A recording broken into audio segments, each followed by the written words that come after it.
Yes, and that one there is the sound of Young Pain featuring Kojo Funds as well. So fine wine, and thank you very much to everyone who's locked in with us at the present moment. The Simply Greg show is all about elevating the mind and inspiring the community.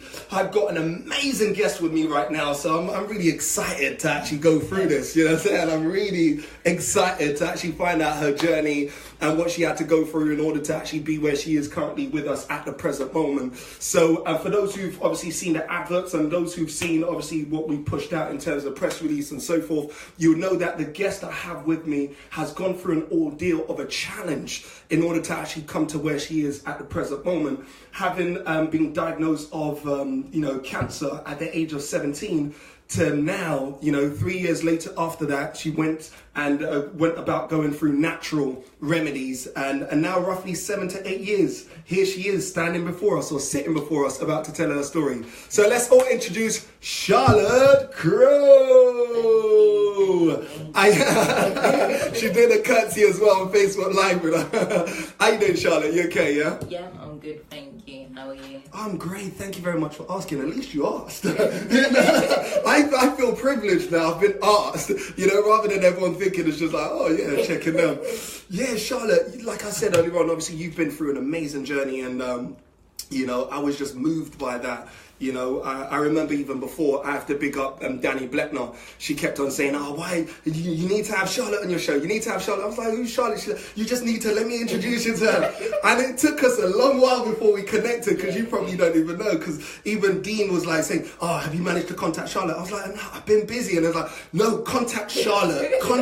And it went like, I think 4, 5 months, 6 months. Then I called you. Then I was like, they told me to call you. So I'm glad we've connected now. Yeah. So yeah. So Charlotte, tell us a little bit about yourself, your journey, and what actually brings you here and why you're sitting before us at the present moment. Okay, so my name's Charlotte Crowl, and I'm the founder of Pure Health Secure. Yeah. I'm an author of a book called Cancer Leading Truth. I'm a natural health and lifestyle advisor. Wow. I do public speaking as well. Yeah. It all stemmed from my journey, which started 10 years ago now. Can't believe that. Yeah. 2007, when I was 17 years old. Give away my age then. But basically, I found a lump underneath my arm. Wow. And I went to the doctors, and they said, it's your arm spray. So I went away. I didn't think nothing of it. Yeah. Then it came back, but this time it was really hurting me, and I had like little nodules in my neck. Wow. So I was like, let me go back and see what this is. Yeah. And the doctor was worried, and he sent me for a biopsy. Yeah. Now, when I went to get my results, I did not in a million years think it could be cancer. No one thinks that, do they? Now, I was 17 in the time of my life, pieing with fake She's so real, say that. That's amazing. Thank you, Danny, as well, for connecting. I just bigged you up earlier on. Say hello, Danny. Carry on. Yeah, so I was like, no, I'm going to be alright. This isn't going to be nothing serious. Yeah. Then I sit down there now, and it's like, I'm sorry to tell you, you've got something very serious. And he was like, you've got lymphoblastic lymphoma. Wow. Which is a cancer of the lymph nodes. Yeah. Now, being 17, my first thing that I said was, am I going to lose my hair? Like, Wow. That's the only thing I was thinking of. Like, that's the only knowledge you had of that, right? Yeah, that's the only thing that I could relate to with cancer, is knowing that usually people lose their hair. So I was like, oh my gosh, I'm going to lose my hair. Imagine that though, for a black woman though, straight away she's thinking, what, is my hair gone? My hair gonna go? First thinking. Yeah, carry on. And they said possibly, depending on like the medication and whatnot. We didn't know what stage it was at or nothing. Yeah. So I then had to go to a teenage cancer ward in Houston. Yeah. And they did all their scans and whatnot. Yeah. Found out I actually had stage 3 cancer. Wow. So it was quite far along. Yeah. And then from there I started my treatment. Yeah. Spent Christmas in hospital. Wow. New Year's Eve. I remember I was meant to go out partying with my friends. And I was like, she's just thinking about parties, like, yeah. I even said to the nurse, like, is it possible I can leave and come back? And at first, they actually said yes. Yeah. But then they changed their mind and started my chemotherapy on New Year's Eve. Wow. So it was crazy. Like, I remember just watching the fireworks out the window of the hospital. Wow. So just literally a few months. So as soon as obviously they found that out, they just started the process straight away. Yeah, is that right? The day that I was diagnosed, Yeah. they said, oh, we'll be in contact. Yeah. I went home. I carried on with my life as normal that day. Yeah. I didn't even think nothing of it. Yeah. I was probably in denial, to be honest. And they actually called that same day and Yeah. told me I had to go to the hospital. Yeah. So Wow. I was in hospital the same day that I found out. Yeah. And it was a nice hospital, like I had my own private room. Yeah. Like, TV. Yeah. You know, the NHS were, because it was like a Yeah. teenage cancer ward. Didn't really feel like hospital. and Yeah. stuff. Yeah. So yeah. So then obviously I started my treatment, and from there, that's when things like started getting a bit tricky. Mm.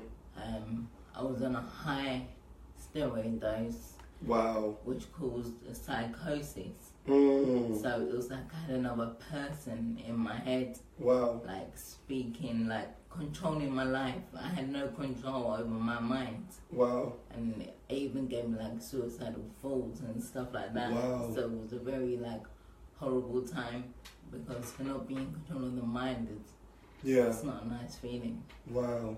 I mean, and no one actually tells you about all of these kind of side effects and the things that would be impacted by obviously the treatments and what you're No. actually taking, do they? There's a long list that you get that you have to sign up on before you're given any drug. Okay. But a lot of this stuff is not on there. Psychosis was not on there. Wow. And when I spoke to my doctor and told them what's going on, they wasn't even concerned about the psychosis. Wow. They were just telling me the steroids are important. It sort of shrinks all of the lumps. Yeah, yeah, So yeah. there was like, you have to have the steroids. Yeah. Like psychosis or not, like. Wow. Steroids. So really and truly, they didn't really care about the impact of what it may have in terms of psychosis, like you said. Yeah. But yeah, it was more so about attacking that particular one. And how did you feel during that period of time when you was going through this treatment as a young girl, 17, like you said, for you it's all about partying, going out there and doing your thing. You don't even think anything like that would happen to you. And then you're now at this position where they've told you you've got cancer and you know, stage 3, you know, at that level. And then they're now telling you all of these things, but then you're now going through all of these experiences, like you said, psychosis, and you know, you're getting weaker and so forth. And how did you feel as a 17-year-old going through all of that? It was a hard time. But I also think I was in a lot of denial, to be honest, that I even had cancer, because I wasn't, apart from the side effect from the chemotherapy, I wasn't actually in a depressed state. My family and my friends, like, they really helped uplift me and stuff. So that was really important.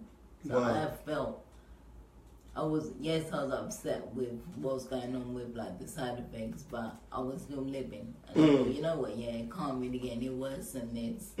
But it did. It got worse than that. Wow. Because 2 weeks before my 18th birthday, I woke up and I had a dead arm. You know, like when you sleep on your arm and it's dead. Yeah. But I lifted up with the other arm.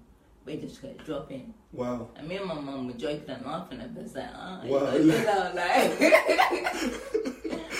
But then I was like, no, we're like, something's wrong here. Yeah. And I got up to go to the bathroom. Yeah. And I was walking like I was drunk. Like, oh, wow. I was swaying all over the place. I was like, what's going on? Yeah. So my mum's like, no, we need to get to the hospital. Yeah. By the time I got to the hospital, my speech was all slurred. Wow. I had to get into a wheelchair to go out to the ward. Yeah. And they didn't have a clue what was going on. Yeah. And within the space of 3 to 4 hours, Yeah. my whole body shut down. Wow. That I couldn't quick. walk. I couldn't talk. Yeah. I couldn't even swallow. Wow. They weren't sure if this was a side effect from the chemo or if the cancer had spread to my brain. Wow. So that was a very hard moment. It must have been. very difficult. Because like you said, it happened within just a matter of just a few minutes or so, and then a few hours for it to really take effect in that way. I mean, from laughing about your dead arm to actually not being able to swallow. Yeah. You know, so you're literally there like, you know. It was serious. And I actually managed to keep completely calm at the time. Like, I didn't panic because I knew a panic is going to make it all worse. Yeah. And they took me in an ambulance with the blue lights, to my usual teenage cancer ward. When I got there, I had about 10 doctors around me trying to figure out what's going on. No one knew. They said, we don't know if you're going to be able to walk again. Wow. Or talk again. Wow. And I'm there and I can't even voice my opinion. And they're talking to my parents and acting like I'm mentally gone as well, because they can see how my body is. I'm not there either. But I was fully there, aware. But you just couldn't move and you couldn't obviously do all of those stuff. Wow. And they literally just gave up on me and they sedated me. And for the next few days, I can't even remember what happened because I was so heavily sedated. Yeah. That's quite a thing to actually go through, you know, at the age of 17, and that's quite a hefty, you know, amount of things. If I may take, this is probably the first time I've actually received a message of which is so solemn to the fact that it really is chilling. Even when I spoke to you the other day, and you know, you sent me the video, and just to see and hear the impact of what it's done to you, you know, it's just really, it's really moving, you know, and very emotional as well. So talk us through the whole process of how you went from that position now into the treatments, into when you actually decided, you know what, I'm not going to go through chemotherapy anymore, and how you managed to muster up the strength to decide to say, you know what, the doctors are saying this, but I'm going to choose to do that, and what the confidence was behind that. Okay, so after I was up on walk, I did some extensive physiotherapy twice a day, every day. I eventually was allowed to go home. And from that, I was just working so hard on my rehabilitation. I wasn't even thinking about the cancer. I was just wanting to be able to walk again, wanting to be able to talk again. Then, after I'd say about a year, I was at a place where I could walk around, move around. I still needed to travel long distance in a wheelchair, but I was more mobile to be in the house on my own and whatever. Yeah.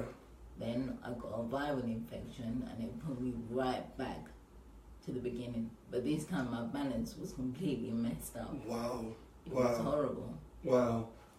So was this at the point where you're paralytic totally, or is it after? This is after. This is a year after. And the viral infection sent me right back to the beginning again. Yeah. So then I'm working on my body, but then every month I'm noticing I'll work and get up to a certain level, and then I'll have this chemotherapy. It knocked me right back down. And I've seen a kinesiologist who works with energy in the body, and she let me know that the drugs that I'm on is actually affecting my nervous system. It attacks the nervous system. Wow. I thought, okay, I'm not going to take your word for it. Let me go talk to my consultant. Yeah. When I actually confronted my consultant, she said, yes, that is what the drug does. They didn't think to even tell me the chemotherapy is attacking my nervous system. Yeah. At that moment, I was like, my life is about the quality, not the quantity. That's when I decided I'm not having no more chemotherapy. That's very moving. So first and foremost, being at a position that you're obviously trusting in these authorities, which obviously they do a marvelous job, and we can't take that away from them nonetheless.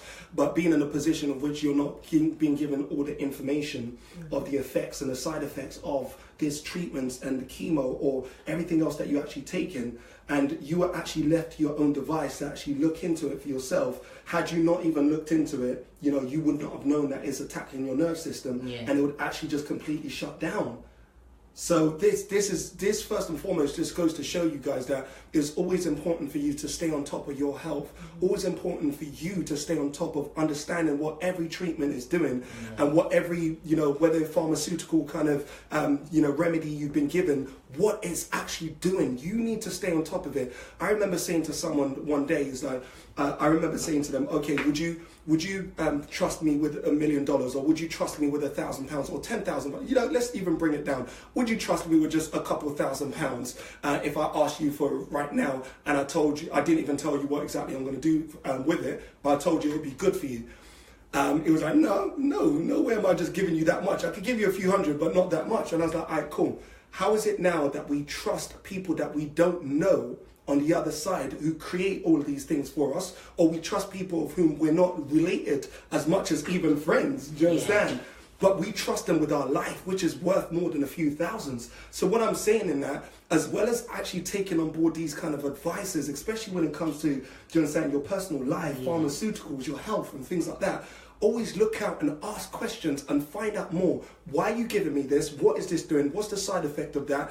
And don't just take one source, you know, as information, but go to other sources as well. Yeah, would you say that is right? That is correct, because they do not have to write every single side effect on that piece of paper. That piece of paper is not big enough to write every single side effect. Wow. And the one that's a strong, you have to pause on that statement. You have to pause on that statement, because that is a big statement there. That piece of paper is not big enough, right, to fill up all the side effects. Yeah. That just goes to show you the magnitude of side effects that come with every little thing that they're giving to you. That's a big statement. I couldn't let you just go past that one there. No way. That's like, what? Just saying, like, the piece of paper's not big enough to actually write all the... So it's for you to take that task of actually looking into it, so that you're the one who's the CEO and, you know, conductor of your own health. Okay. But carry on.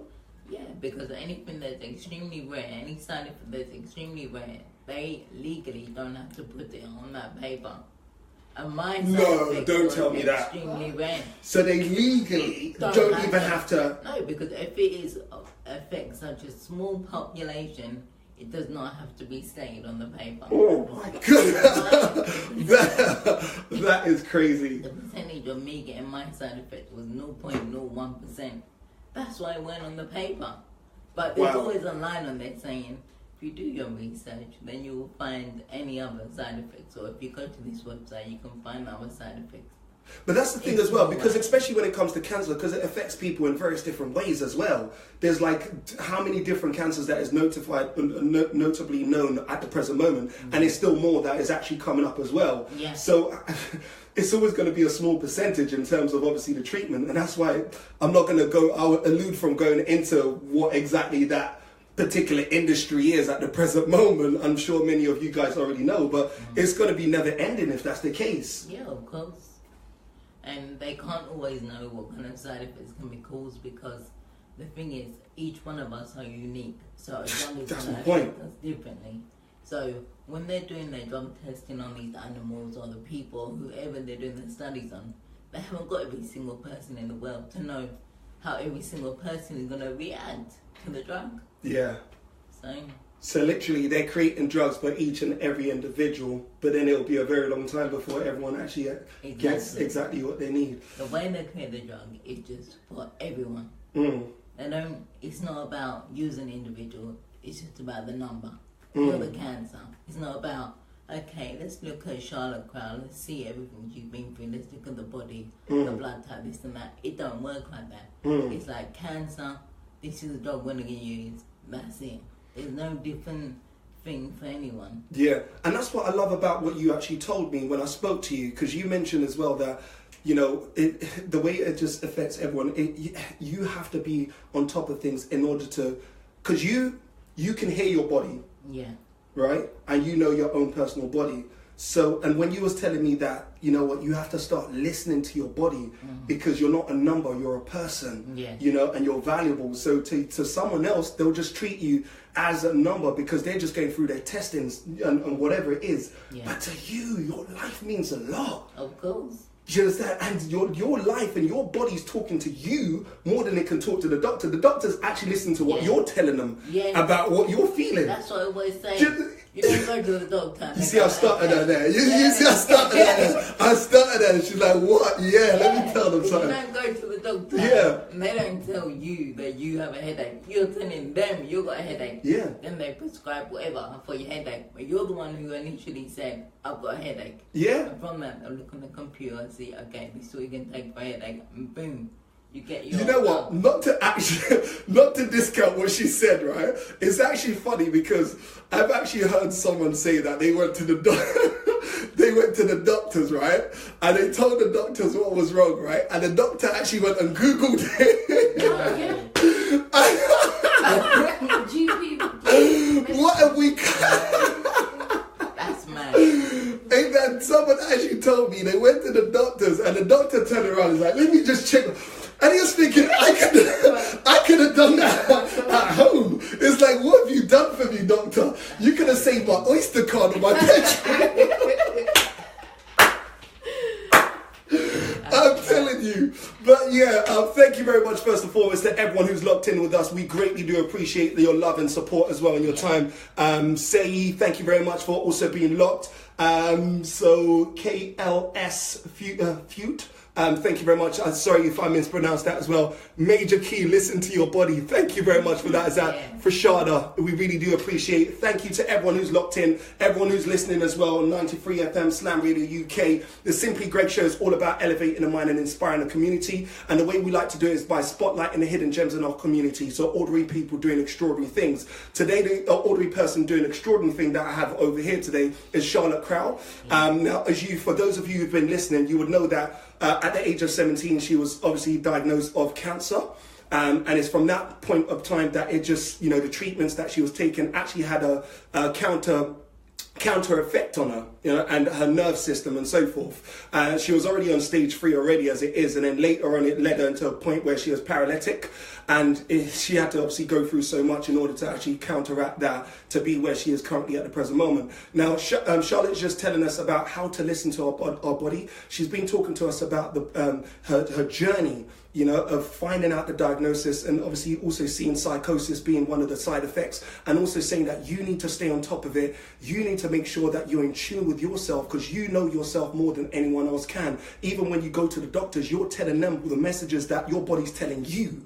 So you take that message for yourself, and you also look into the research, because like she said earlier on, the paper that they have or they give you is not long enough for them to actually give you the side effects. So you look into it for your personal health. So if you feel that this may impact someone else, I ask you please also just like, share, do whatever it is, get the message out. Because as you already know, these kind of messages, they don't want to actually give out mainstream, and you don't really get it in a conventional kind of streams. So it's for platforms like this to actually get out that message, and you never know who it might save. You never know whose life, your girlfriend, your mum, your dad, your brother, your auntie, your sister, your grandma. Do you understand? Yeah. Everyone could be really affected by it. And when you think of the people and the lives that have been lost because of misinformation, that's what breaks me. Yeah. That's what breaks me, because it's almost like going on a never-ending cycle, on a machine that we're trying to go out there looking for this particular cure for this, for that, and so forth. But yet there's also something that is counteracting the progress to actually get us to a position of where we all know the truth for ourselves in order for the sake of the lives and the family members around us. Mm-hmm. So talk us now to the stage of how you now got into the position where you now decided, you know what, because you said when you realized that it was actually counterproductive for you, the chemo and the treatments, and you decided enough is enough, I'm going to stop it from here. First and foremost, what gave you the guts, the kahunas to actually say enough is enough, I'm not going to listen to this particular individual, even though, stereotypically, we seem to think that they know everything that they're saying, and they're masters of this. Why did you decide to make that decision, and how can other people do so? Well, at that time, I was 19, and I've been on the treatment for over 2 years. And for me, it was no longer about how long my life, because of the way I was living my life at that time it wasn't nice for me. I was still struggling with my mobility. I should have been at uni doing this, doing that, but I weren't. I was like I said, struggle with mobility. Like my health was low. I couldn't socialize properly. Wow. It wasn't a nice position, and I thought, would I rather live a long life but live it this way, or would I rather have a life of value? And that's what made me make the decision. Wow.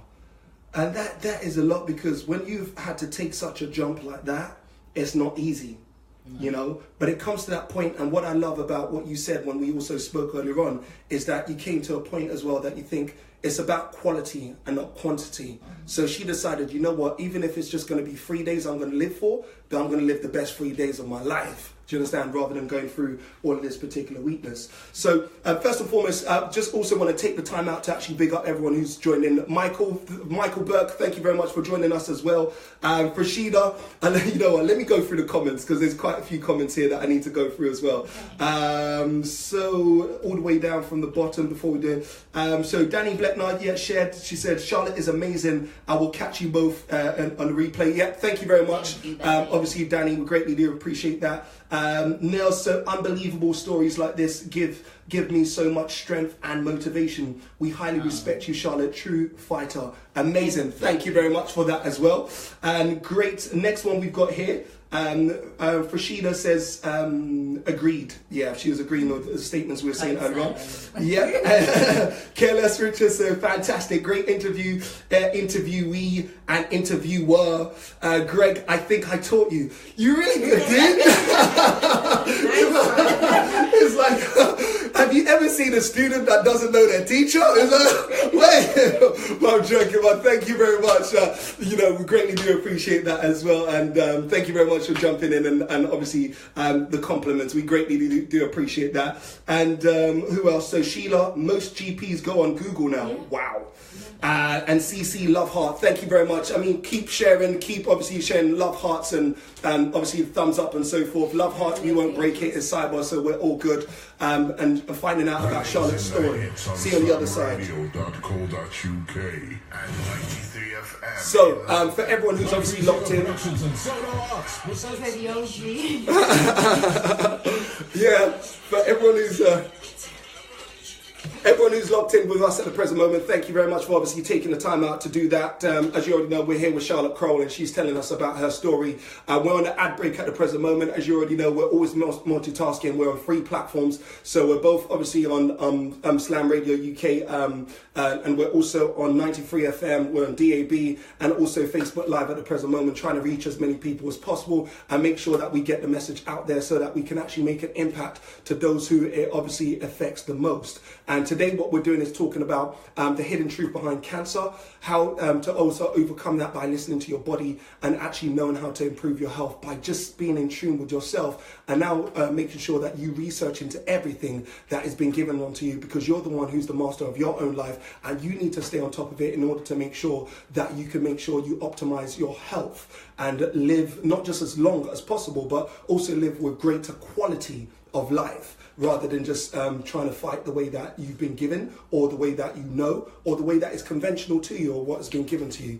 So at the moment, we want to appreciate everyone who's obviously locked in. We greatly do appreciate you. Everyone on Facebook, please like, please share, love hearts. We greatly do appreciate that. Charlotte, what I also want to do, because what we're going to do is push ahead on this, and then we're going to jump on later on when the ad actually comes back off that.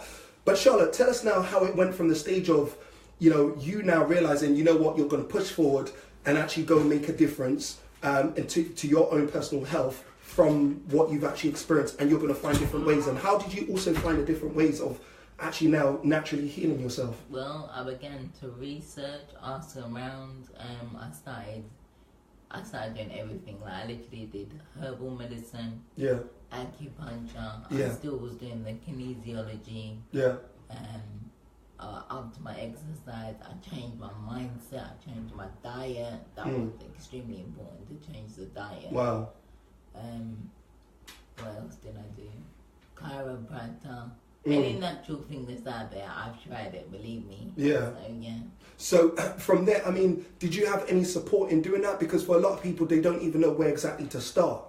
You know, because like you said, we've been so used to trusting in conventional ways, you know, trusting in the doctors. They're there in a white suit or white gown, and we just think that's right. And most of them out there are doing an amazing job, and I can't take it away from them as well. But at the same time, when it comes to your own personal health, you need to be the one in control of it. So how do you now advise anyone else who's in that position to actually muster up the faith and the courage to also go out there and research and look into what's best for them? Okay, so for me, at first, it was just trial and error, because we're talking about nearly like 10 years ago now. So the information that's out there today wasn't really out there when I was doing what I was doing. But now there's forums, there's websites, there's people with like amazing stories talking about cannabis oil, everything. Yeah. You just gotta be sure in yourself that you believe it will work, because if you got doubt in your head that this is just like a storybook, this isn't really gonna work, it sounds like a fairy tale, then you're already putting that energy out there, and that's what you're gonna receive back. But you need to believe in the process if you want it to work. Just like the faith that you put into the doctors, you put that faith into the natural system, to yourself. Wow, that is amazing. I think that in itself is, if that in itself doesn't motivate you to think, okay, the same faith that you actually put in the doctors is the same faith you use to actually now go and research what other ways are available. Because remember, like we said earlier on, they're not actually telling you of the side effects. And to go through all of those side effects, yes, to heal you, to help you through the process, but then the side effects sometimes may end up actually being worse. You understand? Because you come out of it, but then you come out of it and you still having to go through psychosis, still having to go through other treatments, which will just keep you in a pharmaceutical kind of, cycle. Yeah.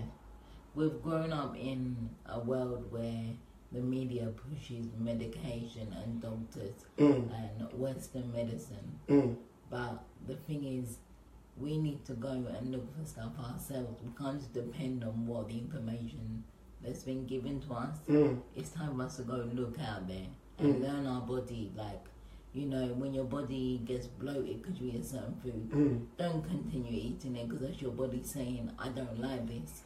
Or when you drink alcohol, then you wake up with your hangover, that's your body saying, I don't like it. But most people just ignore that, but they shouldn't ignore it because it's their body trying to communicate with them. And that's important, to know how to listen to your body and take action. Don't just listen and then think, okay. You gotta take action. If you wanna see results, take action. It's not just about having a positive mindset.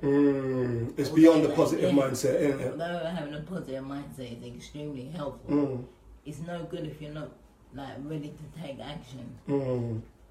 Yeah. Well, that's amazing. And you know what? If anyone over here has any questions at all, please feel free to jot them down and let us know. We're more than happy to get involved and obviously ask your questions as well. Thank you very much to everyone who's locked. Thank you, Michael. Thank you, Daniel, and everyone else who's watching us at the present moment. 93 FM Slam Radio UK. Simply Greg Show. And welcome back to everyone who's obviously on air at the present moment. We greatly do appreciate your listenership and everyone who's listening to us on DAB. For those who are listening to us online and obviously on 93 FM, as you already know, we're speaking with Charlotte Crowl at the present moment, and we've been talking about her journey that has taken her from where she was to where she is currently at the present moment, from being paralytic and being also diagnosed of cancer, stage 3. I can't even say it, lymphoma. Lymphoblastic lymphoma. That's it, lymphoblastic lymphoma. And to have gone through all of that and be at a position of which couldn't move, couldn't do much, to now, when she realised that the chemotherapy was counterproductive, she decided to disconnect from that because she realised, it's about quality and not just quantity. And all the side effects, they didn't actually tell her about that, and it's not worth the side effects. So she decided to push out now and look at other ways of actually overcoming what she was going through. So if you have any questions at any point in time, you can text in 07375 752271. That's 07375 752271. That's for those who are obviously listening online and listening on FM as well. And for those who are on Facebook, feel free to just jot any questions and we're more than happy to respond to that and make sure that we pass that across to you as well. So how did you now get into your position where you actually now were able to now create first and foremost a positive mental attitude? in order to actually do something about it? Because you said as well that it's not just about having a positive mental attitude, as great as that is, but it's also about taking action. So now talk to us about the two things, because it's first and foremost those two things that helped you actually step out of the natural conventional ways. Yeah. So talk to me about the mental attitude first, and then obviously taking action. Okay, so like I said, the thing that made me step out of having the chemotherapy was the thought of wanting to have a quality life over quantity. And that mindset right there, I knew if I want that to come true, I got to take action. I can't just say I want quality over quantity and then not do nothing. So I had to put things in action. I had to change my exercise plan. I started exercising like every day. Yeah. I had to change my diet, cut out like the processed foods, the junk foods. So what kind of foods was you actually eating, just for those out there who may want to know that, the kind of like tips of what can actually help them? Okay, so I've tried everything. I've been vegetarian, vegan, pescatarian, everything. I was vegan for about a year. I don't ever push people to eat a certain way. It's because everyone is different. Yeah. Everyone's body reacts different. Yeah, yeah. My body at that time did not react well to the vegan diet. I felt very lethargic and tired a lot. So I now eat fish. So I was eating like fish probably 3 times a week, but mainly a lot of fresh vegetables, fresh fruits, anything that can be grown, like things that are not man-made. Like I'm not gonna sit here and lie and say I don't ever have like a chocolate bar or I don't ever eat out. I still do those things, but not on a regular basis. So it's about looking at your diet and saying, is there any positive changes that I can actually make here? And another massive thing for me was drinking more water. Wow. Because before I got ill, I hardly drank any water. And I remember they used to constantly have me on a drip where they're feeding like the saline into your body. And I said to this woman, like, how do I get off this drip? Because it's really annoying having to carry this pole thing around me everywhere I go. Yeah. And she was like, all you got to do is up your water. I said, well, it's that simple. Wow. It's that simple. And then I just up my water to 2 liters a day. Wow. And that was that. And I've never looked back. Because do a lot of people even know that as well? Like, no, really? Of course not. Because we don't think to ask. Wow. And that's something so simple like that, yet it can make a drastic change rather than you being on drips and just, being static. So many of us are dehydrated, and then sometimes we confuse the dehydration with hunger, but what our body's really getting for is just water. That's it. Considering a normal adult was roughly 60 to 70% water, that's really an important kind of source of life, isn't it? Extremely important. It helps your hair growth, it helps your skin, anything. Like, it just helps like the normal flow of your body. So did you undergo any surgery or anything like that? And what was the main thing that actually helped to turn around the whole situation? What, while I was on treatment? Yeah. And the only surgery I had was the biopsy. Okay, cool. Where they removed the lump under my arm. Okay. But other than once that was done, then you went all natural with what you was doing? That was right at the beginning, before I even did the chemotherapy. Oh, wow. Yeah. So that had been removed already? Yeah. So now that has been taken out? Before I found out I was stage 3, so... Wow. Yeah. So could it be that you think the treatments might have made it worse than if you went earlier on? The thing is, that was weird, is all the little lumps that I had, the first 2 weeks I was in hospital, I felt them disappear from the steroid thing, and I kept saying to the nurse, I'm fine. I'm like, cured because I can't feel no lumps. But their thing is, you can't see all of the cancer, which is why they keep on such a long protocol. Like, you may not see any of the lumps or feel any of the lumps, but their thing is, you cannot see all of the cancer cells, which is why we keep you on a protocol for months or years. Wow. That is how they work it. But I don't know if I was being naive, but I actually thought I was cured after 2 weeks of steroids. Yeah. So that's before I even had chemotherapy. Yeah. That was like the way I thought. And the thing is, I don't want to be too graphic, but I literally had like diarrhea for like 2 weeks, and I kept thinking, is my body just ridding out like the tonsils, the cancer, whatever. Like, that was how my mind was thinking. Yeah. But obviously I did do the chemotherapy and whatever, but then the natural way, I'll never look back, because when you're on the chemotherapy, this thing's meant to be making you feel better, but you're getting all these side effects and you're feeling worse. So the chemotherapy was making you feel worse? Yeah, the chemotherapy makes you feel worse than the cancer does. Wow. Right? That's how deep it is. Wow. They're putting a poison in your body that stops the good fast-growing cells as well as the bad cells. Wow. So it's attacking the good and the bad. That is why your hair falls out, because you're attacking the fast-growing cells. Yeah. That's why a lot of people lose their hair. Yeah. Like, I lost my hair. Thankfully, it grew back. Yeah. Whatever, but that was a very devastating time. Yeah. And if I had gone natural, then I wouldn't have lost my hair. Wow. My body wouldn't have shut down. Yeah. So, when I went natural, I never looked back, and I never take medication. Yeah. If I have a flu or something, yeah, I don't run to the doctors. Yeah. I make them a natural remedy at home. Yeah. Just like you're taught when you're younger, the honey, the lime, the ginger, cayenne pepper, like all of those things is what helped me. Yeah. And every year the doctor says to me, you need to get your flu jab, you need to get your flu jab. Yeah. I've never had that flu jab once since I've had cancer. I've never once got the flu. Wow. So I don't know what that's saying. And this has been, how long now have you been naturally now, just using natural remedies, and you left the treatments and everything, anything pharmaceutical? How long have you been on natural remedies now? It will be 8 years in April. 8 years, natural remedies, just everything that is just grown, everything that is in front of you, everything that is in your kitchen. 8 years, she's been living a better life than she did the 3 years under treatment. Yeah.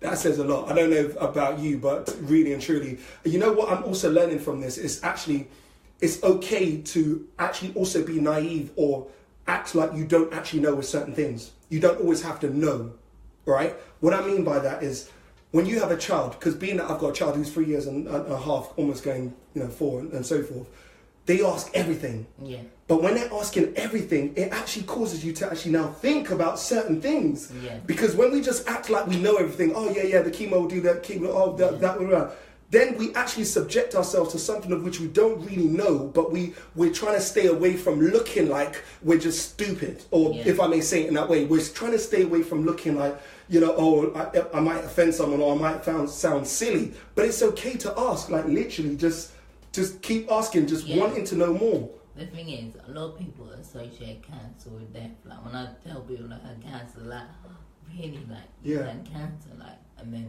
a lot of people tell me about members of their family they may have lost. Yeah.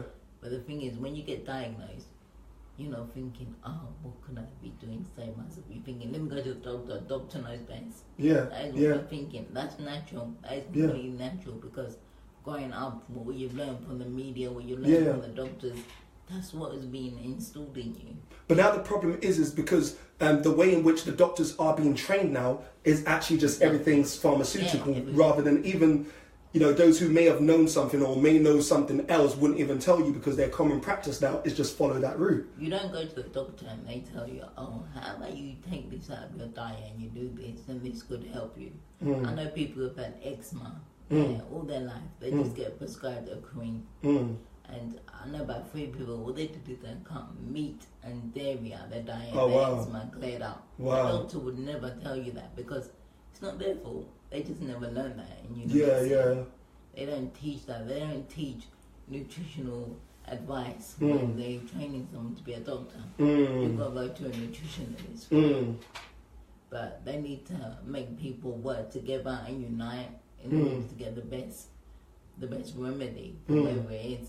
But the same thing as well is that some of these, it wouldn't be beneficial to their agenda if it was that we had all the natural remedies that are available and everyone knows about it. Okay. And this is why they don't really do any, research into all of these kind of natural sources, because at the end of the day, they know it's to be readily available to everyone. So it's rather market something of which would actually help the financial economy in that way, I guess. We've also got a question here from Joanne Bloomin. Thank you very much, Joanne, for locking in. So she says, tap water or spring water? What was it? Water that is high in alkaline. Yeah. So water high in alkaline. And how do you actually help to increase the alkaline in your... alkaline, lemon and lime and things like that, yeah? And anything else you wanted to say? But with the water. No, yeah, because I cut you midway. So. With the tap water, to be honest, any water is better than no water at all. First and foremost, yeah. So if you're not used to drinking water, then drinking any sort of water will be more beneficial to your body than not drinking water. Water high in alkaline is best for you. And filtered water and stuff like that is best for you. So filtered water, water that's high in alkaline as well, as you guys, for those who may know, is obviously to balance as well, because it's, what's the different balance as well? There's alkaline. Also, spring water is important because of it has the natural minerals in it. Yeah. Whereas when you do just have the filtered water, sometimes it's filtering out some of the minerals as well. Yeah. So it's important you get the minerals in there. Okay. So Joanne, to answer your question, obviously spring water is obviously much better, but any water is better than no water at all, first based. But if you can, then obviously spring water, because it has natural minerals from there. I hope that answers your question, Joanne. And if it does, just put a thumbs up and we're good to go with that one as well. Thank you everyone else who's joined in as well with us. We greatly appreciate obviously your time, your love and dedication towards obviously hearing this. I'm here joined by Charlotte Crowl, who's someone who was obviously diagnosed of cancer at the age of 17. Very quickly, she realised that she was obviously paralytic from that as well, and she quickly realised that the chemotherapy was actually counterproductive. And she then decided, it's about quality and not quantity of life. And she decided, I'm going to go out there and live the best life I can in terms of quality. Let me find out other things, because she realised that the treatments that she was using was actually, obviously, the side effects, psychosis and everything that she was going through was not actually helping her progress. And that's when she mustered up the faith to actually go and go into natural remedies, which are all available to you. So thank you very much as well, Lyndon Wizard. Lyndon Wizard is another amazing person who, hello Lyndon, another amazing individual who I had here a few months ago, who managed to actually reverse his diabetes naturally. There's something here resounding that you guys need to take, and I can only present it to you on a platter. It's for you to now take the notes and receive it. I'm not going to spoon feed you, but I'm going to put it on a platter, and you can obviously understand what the message that we're trying to give you here, so that you stay on top of it as well. So Lyndon said that's why you need to do your own research, and we agree with you 100%. Thank you very much, Lyndon. And everything stems from diet. Go Cece. So that one is from Jacqueline. So Jacqueline Seeley, thank you. Everything stems from diet. Go see. You know what? That is very true, because at the end of the day, it's what we don't actually think of what's going in, because it's what's going in that will now make the effect of what comes out of us as well. So thank you very much. We greatly do appreciate that. When you're looking at like a car and you're not allowed to put like petrol into a diesel car because it breaks the car down. It's the same thing in the body. You don't put in the rubbish fuel into the body, because it's going to break the body down. That's a good example. You're not going to, that's a perfect example. Thank you, Nels. You're not going to take a petrol. You bought your new petrol Lamborghini, right? You bought your petrol Lamborghini, because I'm not going to give you Ford Focus or Escort, because you'll be like, I don't care if I put diesel on there. Lamborghini, right? And then you decide to go put diesel in it if it's petrol, or otherwise you decide to put petrol if it's diesel. What will happen? It will seize the engine. It will no longer work. So it's the same thing, I guess, obviously, like you're saying. But it just happens over a longer period of time. And then when we are seeing the side effects of the things that we're putting in our body, we're ignoring it. And so you end up with disease in the body. And it's crazy how we value so many other things to us that may be materialistic or factor, but yet we don't value our own health and body in that same kind of way, and make sure that we are putting in things within us that is conducive. People don't like to spend money on their health, but without your health, like they say, you have no wealth. Like when I was ill, I wasn't able to work and earn that money. So I wasn't able to go and socialize. I couldn't go on holiday. I was literally stuck in the house.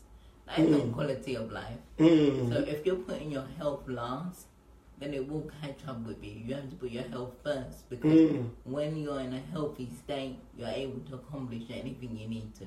And it also helps, obviously, your mindset as well, because I realised before, when I was eating certain things which is not conducive to me, that mentally I was feeling a bit weak. I was feeling a certain way. I wasn't feeling strong. And, even when I cut out meat at one point in time and cut out a few different stuff, I realised that my mind was more alert and my body was actually just like helping itself be formed and much stronger. So So sometimes you have to take the time out to actually, you know, look at what is best for you and what works for your body. When Lyndon was here last time, we also gave you guys a challenge to find the different things that you can add to your water. Because sometimes people are like, oh, the water's bland, it's just basic or anything like that. And Lyndon was talking to us about various different things that we can actually use naturally to actually bring flavour to the water, whether it be, you know, celery, whether it be even fruits, or whether it be whatever it is. And we said create your own water for yourself so that you can now have something that's personal to you, because water in itself is so important. So if we can start you on first base, creating water for you that is important and it's your flavour, then your whole life is sorted from there. Yeah, I like that. Right? Then you go into the food. Good. So let's go into some of the notes we've got here as well, messages. So we've got Lyndon says, water every day. Thank you very much. Minimum 1 litre, minimum. Yeah. But we gave them a task of 2. But minimum 1, Lyndon says. And these are 2 amazing individuals as well. Lyndon, we've got so much love for you as well. And next one, Joanne Blumen said, thank you. I'm glad we answered your question as well. If you have any others, please feel free to jot them down. And then we've got Cristianos Starboy Columbus. Hey, bro, he was here on, was it New Year's? New Year's Eve. Yeah. He took over the show. That was my big bro. So he took over the show on that day. So you guys could scroll down and check that one, that show. That was amazing. And he says, great show, bro. This is what our society needs. Information and testimonies. Definitely. Yeah. You know, and if you've got some as well, let us know, because we really need to put that on the platform. And that's what I created the show for, is inspiring the community by spotlighting the hidden gems in our community, ordinary people doing extraordinary things. And she's just doing amazing things. I mean, she was on The Voice. Obviously, they've done a publication of what you've done, and various different things as well. Let's see who else is here. So Lyndon said, hi, Charlotte. Yeah. And hello, Cece. That's Shontai. Alyssa Mitchell. Yeah, and then Shontai says, Cece, you're amazing. Thank you for constantly sharing your journey and inspiration testimony to others. I believe so too. You. Really, you know, it really does help a lot of people as well. And who else have we got here? Cristiano's laughing. So one of the questions I want to ask as well is a question that we actually had in that came. What major changes in the way that you live life now occurred since you had cancer? Sorry, what are the major changes you've had to apply now? Okay. Ever since you had cancer, like previously before. So that's one of the messages that came through. Okay, so what adjustments? So obviously you talked about food and various other things, but anything else? So also, like I said, that I keep saying, knowing your body, because for example, I had a vascular necrosis in both my shoulders and my hips, which is where like the bone begins to like wear away. Wow. And the doctor said no exercise, nothing. They wanted to do a double hip and shoulder replacement. Wow. Now, this is something that's to be redone every 10 years. They don't usually do it on people that are young, because obviously that's 4 operations every 10 years. Anyway, I went away and I did my own research. That's the key, research. And I saw that it said, like, in order to get the blood flow back to the socket, you need to actually do movement to get it flowing. So I began training, I did light exercises, and I just started improving, because I went from my arm not being able to go like to where my head is and just drop it for me into a week, to now I can like lift my arm right up, do whatever. So I just want to take you through this. So here is a position of which, sorry, what was it that you had? A vascular necrosis. A vascular necrosis, right? And that meant that obviously the blood flow was not going in the sockets of your joints, whether it be your hips and your shoulders, right? And what they were saying to her is to go through operation of what, hip and shoulder, double hip and shoulder replacement. So they didn't even want to think about any other ways. No. So straight away they just say double hip shoulder replacement. That's what you need. You done your own research and realized that all you had to do is just increase the movement in those areas, and the body will do what it does naturally. And that's just by exercising and doing various different things. Yeah, and also for the pain, they had me on painkillers and ibuprofen. Yeah. But I was like, I can't be taking this stuff. Yeah. So what I did is I researched like what sort of things help with like kind of similar to like an arthritis sort of thing. So Yeah. what I did is I started taking powdered MSM, which is natural, and Yeah. also omega-3 oil, Yeah. like oil up the joints. Yeah. And through that, I eliminated the pain, Yeah. and the exercise helped me eliminate needing to have the operation. Yeah. And when I go to the doctor, they're confused. They're like, how did you do this? Like, I'm going to have to sign you up because I can't do nothing for you no more. And that's the thing as well, because it's not even their fault, because for many of them, like we said earlier on, they've been taught a certain way because of how that particular industry is trying to put things towards that particular direction. So they won't be told about all of these remedies. So for some of them, it's actually also a surprise to them. So we understand that. But without Charlotte having to actually do her own research, she wouldn't have known that all it took was just to do exercise. Because a double hip and shoulder replacement, you would have to do that every 10 years. Yeah. Because obviously the metal corroding within you and whatnot, and then every 10 years. So, but naturally, you just solved that in just a few exercise and movements. Yeah. Wow. And that's the thing also, like, I offered to, like, say, if you know anyone, I said to the doctor, if you know people go through what I go through, like, point them in my direction, I'll share my story. They don't want to do that because of, even though I am proof they can work, that is not what they learn, and they don't want to push this onto the people. That's why it's important for me to get my story out there. It's important for you to do your research, because they're not trying to push out these stories. They got to list it as a miracle. Ain't no miracle, it was hard work. Did you see her? She said, hey, no, this was hard work here. And then negating that, yeah. And they just wake up and be like, oh my gosh, my arm's good. Oh my gosh, I'm walking. You got to put in the hard work and effort. That's why I say, yes, it's good to have the positive mindset, but you got to take action if you want to see results. Let me tell you here something here, all right? The problem is, as well, is pharmaceuticals are natural remedies, right? So when it comes to obviously some pharmaceuticals, because of the agenda of where the direction of pharmaceuticals is going, they're obviously pushing that in terms of the agenda. When it comes to natural stuff, right, because it's readily available and accessible to all of us, right, when it comes to a remedy that has got to do with that, they won't really push it out and say it's proven. Why? Because it takes research first in order to show that it's proven, right? But the problem is they're also not investing the research in doing that in order to show that it's proven, because they're not willing to actually spend so many millions of pounds for their research just to show that something of which is naturally readily available to us is actually proven. Second reason why they're not really willing to actually do that is because all the natural stuff that is available to all of us, you can't actually patent it. All right, so just take that on board. You can't patent it, so they can't actually make it. So let me say if Glasgow and Klein or whoever, or Beecham's or whoever do a research, into natural remedies that are available to us from plant-based and blah, blah, blah. They can't now patent that and say, okay, it's only available to Beecham's or Glasgow and Klein. That's the problem there. So to invest 11 million or whatever millions of pounds into natural remedies, but then at the end of it, you can't actually just hold it in to yourself. Basically, it's not going to put no money in their pockets to do this. But for our benefit, that's why we need to research and we need to take action. That's right. So it's going to put benefit in our health. That's right. In our life. That's right.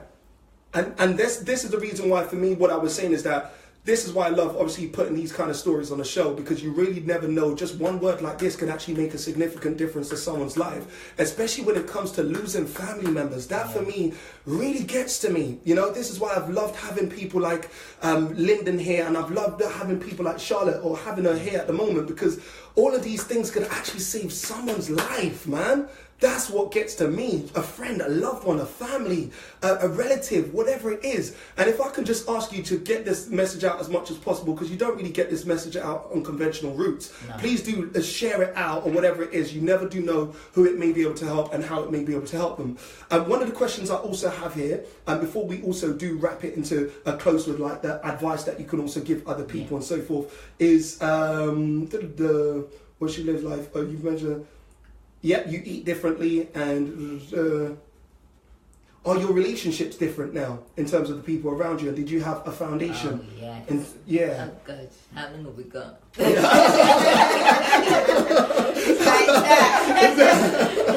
That's the question that came in. So basically, when I was diagnosed, Yeah. the people who you think are going to be down for you, Oh, wow. oh my gosh, they are not down for you. Wow. They are not down for you. And the ones who you think, okay, like, they're my friends, but they weren't my bona fide friends at that time. Yeah. They, like, really showed up for me. Wow. And they were amazing. Wow. My connection with my immediate family just got so strong. Wow. We become such a strong unit together. Wow.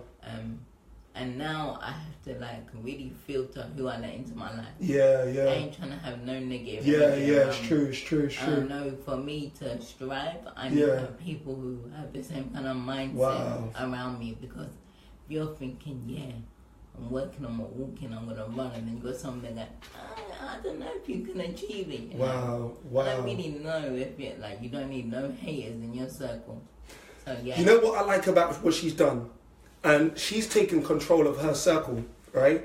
Taking control, because it's not just your personal life. Because sometimes a lot of people just allow so many things inside their circle that they don't know how it's making a counteracting effect on them. Yeah. And then they're not realizing why they're not going out and pushing to do certain things.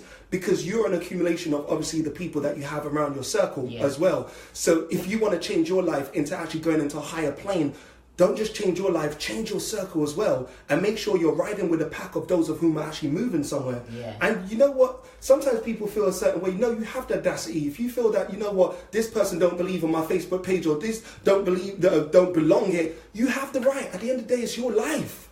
It's your life. And she's taking it. And you don't have to wait until you're in a position like her where you have to take stringent movements to actually make it happen. You can do it now when you're normal, you're healthy, you know, and just be like, you know what, I'm making my surrounding, my circle, my network conducive to my future.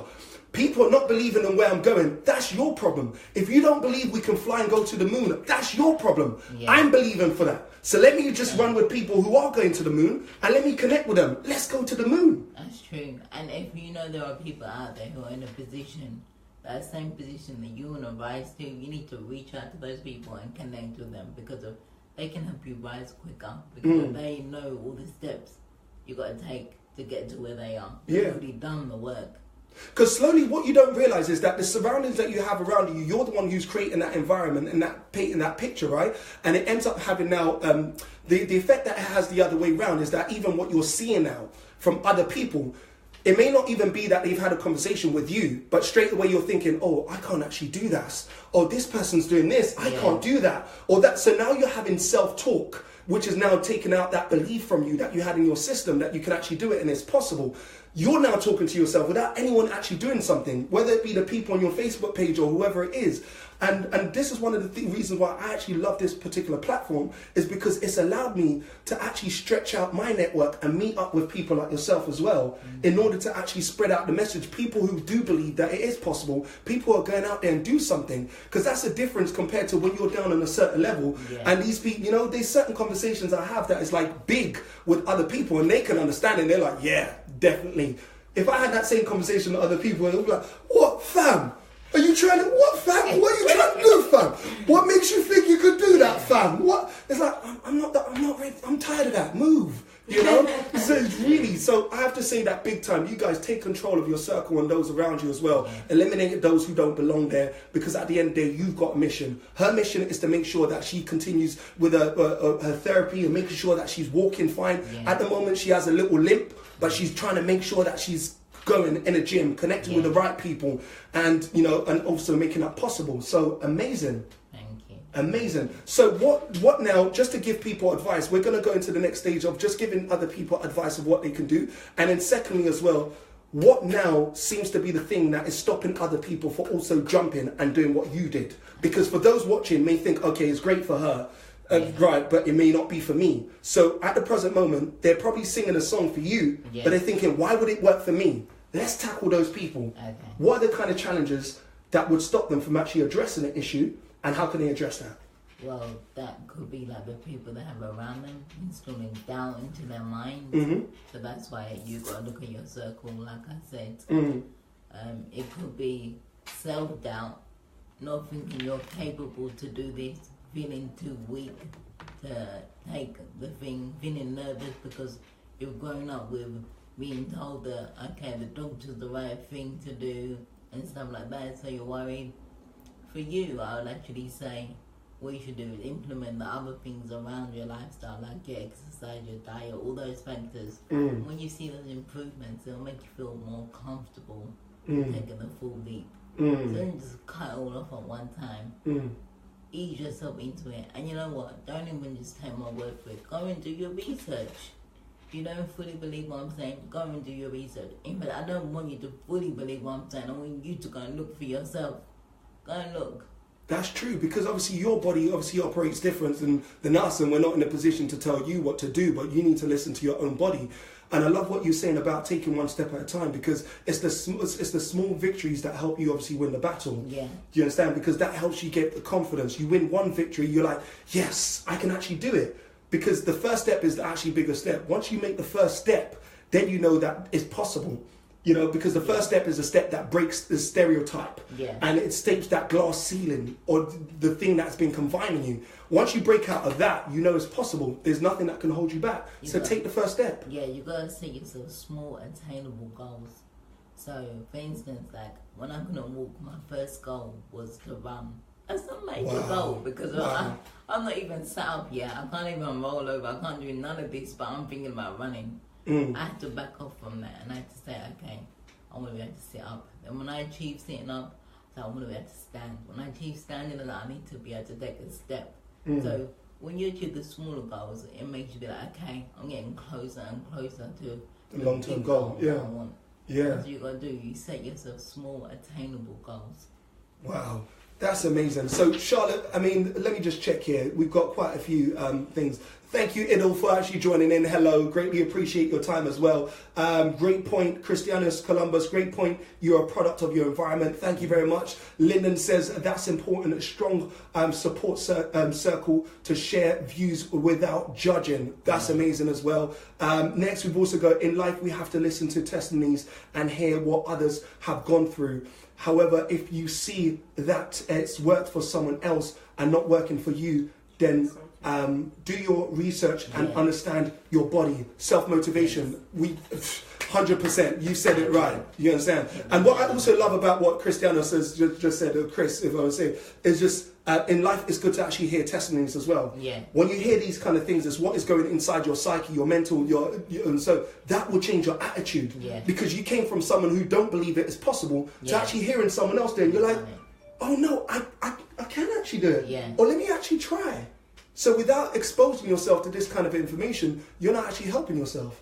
The first step will be learning how to listen to your body, because then you don't have to just go with what other people are saying. You're going with what your body is saying. Okay. Now, before we do wrap it a close, I want to find out, how do you now listen to your body? Okay, so like I said, when it comes to diet and food, it's like maybe you can like write a food diary, and then when you're eating certain foods, anything you're feeling like bloated and lethargic, your skin feels funny, anything like that, you write it down in your diary so you can see like the side effects that are linked to the food. Through doing this, you're being able to listen to your body, being able to see what foods are doing, what kind of side effects to yourself. That's important. Also, when it comes to being ill, a lot of people don't tackle their cold until they're in bed, laid up, can't move. That's not when you tackle your cold. As soon as you get that first sneeze, that's when you need to go and do your natural remedy. Your honey, your lime, your ginger, your garlic, all of that. Because you got to get things from early. Don't wait till you got a full-blown cold, because then it's going to take longer for it to go away. So it's about looking for the little signs and acting on those. And throughout your whole journey of what you've been through, you know, what an amazing transformation and testimony in itself. What has your whole life now taught you? And what's the message behind everything that your life can actually say, if we're now to part your life and your message to everyone else? What is that? The main thing is definitely taking control of your mind, of your environment, of your health, of your relationships, of your stress levels. You're the one who's in control of all of that, and you're the one who needs to take action. No one else can do it for you. So if you don't take anything away from the interview but that, I'll be extremely happy. Wow. I just want you to take the steps to be in control. Just be in control of it. Be in control. Be on top of it so that you can make the decisions for yourself rather than actually letting other people make the decisions without you also knowing the side effects. Charlotte, may I say it's been a real pleasure obviously having you here in the studio. Can I ask as well, what are you now, what are we to expect from you? Because I know you've also written a book, The Hidden Truth Behind Cancer. Yeah. Tell us a little bit about your book. Okay, so my book, Cancer, The Hidden Truth, is all about my journey, the mental and physical aspects that you don't really have people sharing. I also talk about the things I did to get better. Yeah. I talk about diet in there, exercise, the mindset, everything that we've covered in this show I talk about in my book, but in a more deeper version. What I'm going to do at this point here, because I feel like I obviously want to help someone who's going through something. She just said she's got all of that in her book, which talks about the whole journey, the mindset, and the whole process to actually go through, and things of which hasn't actually been given. I want to get someone that, obviously that book, and we want to give it out for you for free, or one book, right? So please do let us know if you know that someone who is going through it right now. Right, and Facebook as well, everyone 93, everyone on listening to us online as well at the present moment.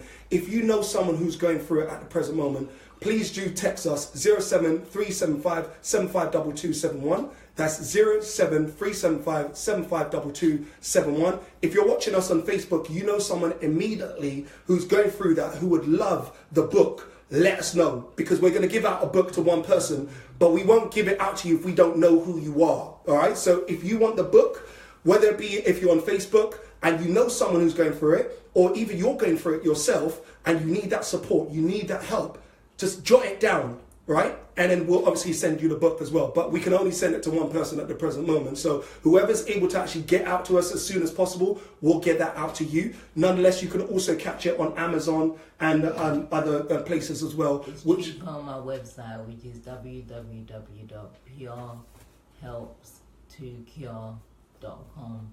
Or if you Google my name, Charlotte Crowl, just Crowl, it'll bring up both of my websites, which will lead you to the book. Charlotte Crowl, that's his Charlotte as per usual, and then Crowl, which is C for Charlie, R for Romeo, O for Oscar, W for Whiskey, L for Lima, Crowl. All right, so that's how you basically spell a name. So you've got that amazing book that is out at the present moment, and then you're also going out there doing a lot of engagements or appearances in order to actually just. I do a lot of charity work. Yeah. And a lot of the funds from the book have gone to different charities like ACLT. Also one that helps people who are going through treatment get massages and Reiki and stuff like that. I'm also currently working on bringing out programs for people going through cancer, so they can do online courses to help them. So watch out for those, and if you follow me on social media, you'll see when they're coming out. And how can they connect with you on social media, Charlotte? Okay, so on Twitter and on Instagram it's Charlotte Crowl, C for Charlie, R for Romeo, O for Oscar, W for Whiskey, L for Lima.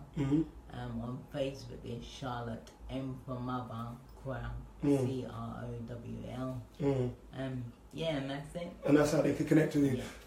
We've already let you know how exactly you can connect with Charlotte as well. She's an amazing woman going out there doing so much. I mean, she goes everywhere, wherever she can to actually spread the message. And what she's trying to do is get you to listen to your own body. She's trying to get you to be the chief executive of your own body and your own life and your own health. Your health is your wealth, or your health is more than anything else that you seem to be prizing as your prized possession at the present moment. Whether it be your car, all of that don't matter, right? All we're trying to say at the present moment, stay on top of your health by actually listening to yourself, listen to your body. It's speaking to you every day. Don't wait until you come to the point of which you're at a severe situation that you're oh, doctors. Even when you hear the smallest sniff or whatever it is, just look into it yourself. What are the kind of things that you can actually implement within your life and day-to-day structure that would actually help you improve your health and your lifestyle? Those are the things that you should be looking for, not just always looking for what should actually help turn around my situation. What can I do now? It's the little things that actually make a bigger difference. A mountain, you tackle a mountain a grain of sand at a time. Someone said last week, and that's how you deal with it. Because when you actually implement the small things day to day, that's when you actually become healthier slowly, day by day, week by week. to now people will ask you, how did you do that? Oh, I just started with taking more water first. Then I started with checking my diet. Then I started with other things. And that's what we want you to do. And if you do go to the doctor and they keep telling you nothing's wrong, keep pushing till you get a diagnosis or some answer, because obviously they told me my lump was arm's way, and 6 months later I'm having a biopsy and I found out I have cancer at stage 3, whereas if they had diagnosed me back then, I would have only been stage 1. Wow. This is why I've had to ask this young girl last time. When I was talking to her on the phone, I was saying to her, how do you even learn to... I won't lie, I will tell you exactly what I said to her. I said, how do you even learn to forgive? You know, how do you learn to actually just let go of that? Because it's like, you knew there was something wrong with me. You didn't tell me now. And then 6 months later, I'm having to do a biopsy and I've realized I've got a lump inside of me. And then you give me treatments of which, you know, were counterproductive to me, when really I just needed to do exercise. When really the first few weeks of when you gave me the steroids actually took away the lumps in my neck. So really I was actually fine. How do you now overcome that? And I have to ask her again, just for everyone else, how did you overcome that, or just learn to actually come in a positive mentality and actually forgive everything else? You can't hold on to things, because when you hold on to things, it just creates more stress, which can in turn lead to more ill health in your body. So I've had to learn how to let go of those things, and also have to look at my life and be grateful that I am here. And I'll be grateful that I can walk and I can talk, because there are people out there who have had this side effect and they can't do any of those things. So I can't hold on to the past. Anytime I'm looking back, it's to see how far I've come. I'm not looking back to doubt on what if. When you hold on to those things, it just drags you down. So it's about learning to let go and move on and for the future. I hope we've been able to actually give you a message of which resounds with you and is going to be helpful to you regardless of what you're obviously going through. And if you feel that you're going through a similar journey or treatment that she went through, then I hope this has actually sunk in for you. If there's someone that you know that is going through that as well, please feel free to actually, share it out to them. And like I said already earlier on, I'm happy to actually give out a book to someone of whom is actually going through it at the present moment, who needs that support. Or if you know someone who's going through it, you can also just claim the book for them on their behalf. Maybe they're in the hospital or whatever it is, claim it for them, and we're happy to send it out to you. Because at the end of the day, this show is no longer... I told my sister as well, like 2018, it's not entertainment. We're here to actually make a difference. Yeah. Because besides radio, after you're done with radio, after you're done with the Facebook Live, after you're done with Hey and all of that, what significant difference has actually been made? So we really want to make an impact into people's lives. So if you are going through that, or you know someone who's going through that, first and foremost, they could connect with Charlotte as well, because at least you're on our feeds and whatnot, we'll connect you. Yeah. Second and foremost, we're happy to get a book out to them as well, all right? And thirdly as well, let's just connect, all right? So if it's not just you, share it out to someone who may be going out someone. So at the present moment, for those of whom you feel is impacted right now, please do help me and do a favor, save someone's life by just sharing this. Just share this. You don't know which part might have made a difference in someone's life.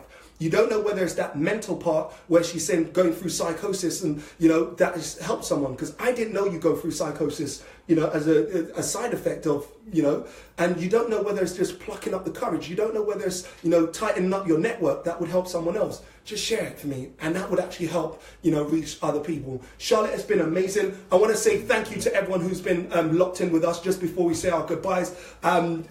Such a strong lady. Sharon Fevrier said, such a strong lady. Thank you very much, Sharon. You know Sharon as well, right? Yeah, Sharon, okay, you probably did. She's worked with Danny Bleckner as well. But thank you very much, Sharon. Greatly do appreciate that as well. And Lyndon says, Charlotte is a great testimony. Thank you very much, Lyndon, as well. Greatly do appreciate that. Goal setting is key. Thank you very much as well. Goal setting is key. So set the small, minute, step by step, and it'll get you to a point of which you can now run. Because Charlotte was at a point where she was paralytic, but she didn't just start thinking, all right, I'm going to start running straight away. No, let me learn to actually step up. And let me learn to sit up by myself. Let me learn to stand up by myself. Let me learn to actually take one step at a time by myself. And then let me learn to run. So go through the process. Otherwise, what would happen is if you try and jump too quick, you will fall and only discourage yourself. and you'd have to go through the process once again of mentally trying to get yourself back up to where you once was. So help yourself, be good to you, help yourself in the process, push yourself forward, but only in a way that your body is saying it's okay for you to do. Stay on top of your research. Don't just take the information that you've been given by one person or the doctors or here or there.